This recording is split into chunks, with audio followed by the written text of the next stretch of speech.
independientemente de que tengamos leyes como la 1438, doctor, que muchos celebramos cuando tuvimos el resultado final de la 1438, porque volvimos a creer, volvimos a caer en la ingenuidad de creer que con una nueva ley teníamos todo arreglado. Ese es mi llamado hoy. O sea, necesitamos algo más que leyes. Y yo creería que no es solo voluntad política. Yo creo que todos estamos de acuerdo en que poner la lupa nuevamente en la prevención como algo que, a pesar de que esté escrito, no ha sido bien implementado y fortalecido en el sistema de salud en Colombia, es correcto. Yo aplaudo que hoy el presidente y nuestra ministra digan, el tema es que tenemos que fortalecer la prevención. ¿Quién de nosotros no está de acuerdo con ese postulado? O sea, eso es una realidad. Hemos tenido EPS por 30 años, ¿cierto? Y es una realidad que no han hecho la tarea, por diferentes motivos que serían tema de un análisis más profundo, de fortalecer el tema de la prevención. Eso es una realidad y tenemos que aceptarlo. Entonces, yo parto de que ese primer postulado es un modelo que fortalece la prevención, es fundamental y tenemos que mirar cómo vamos a aportar para que eso se dé. ¿Y cómo vamos a aportar para que se dé esa prevención? Especialmente y comenzando por esas zonas de población vulnerable en un trabajo intersectorial, con desarrollo económico, con desarrollo en educación, con todo lo que se requiere, además del tema de salud. Pero ¿cómo va a estar uno en desacuerdo en que se diga vamos a fortalecer la prevención y a generar puestos y centros de salud en los 300 municipios donde hoy no hay? O sea, eso creo que todos estamos de acuerdo con eso. A mí me parece que el hecho de que el gobierno esté poniendo ese tema en la lupa y que estemos hoy hablando del tema, hoy aquí nos convoca este tema por eso. Eso es importante. El problema es cómo lo vamos a resolver. ¿Es el tema de una reforma el que lo resuelve? Pues ahí tenemos la 1438 y etcétera. Yo creo que hay un punto clave y es el cómo se lleva a cabo la operación. En Colombia hemos estado acostumbrados, doctor Carrasquilla, como lo dice la 1438, que yo comparto plenamente todo su articulado, pero estamos acostumbrados a pensar que todo se puede llevar a cabo bajo unas condiciones que no son las condiciones reales del país y de las zonas.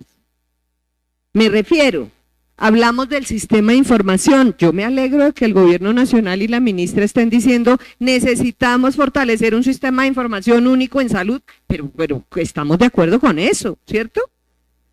Pero el cómo, el detalle es que tenemos de esos municipios rurales, doctor, 35% no tienen acceso a internet, 0. Entonces, esa es la realidad.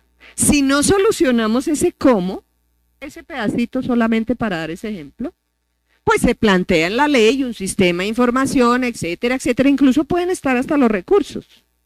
Pero ¿cómo hacemos si no hay un desarrollo en el tema del internet, para poner un ejemplo específico en esos municipios? Y esos son los más pobres, y donde la mortalidad infantil es más alta y la mortalidad materna, y etcétera, etcétera, etcétera, los que más necesitan. Entonces, por eso recalco que el tema necesita, creo yo, que ese panteón, doctor Stevenson, de las leyes muertas, en mucho ha sido, no solamente por voluntad política, ese es un tema, pero es el cómo.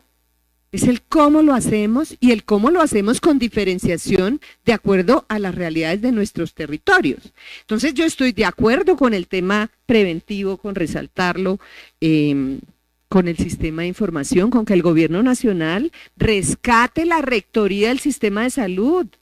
Tenemos que aceptar una realidad y es que aquí ha habido un actor dominante del sistema de salud en los últimos años que ha sido difícil de controlar y la exigencia de cumplimiento de sus funciones ha sido muy compleja y eso hay que cambiarlo.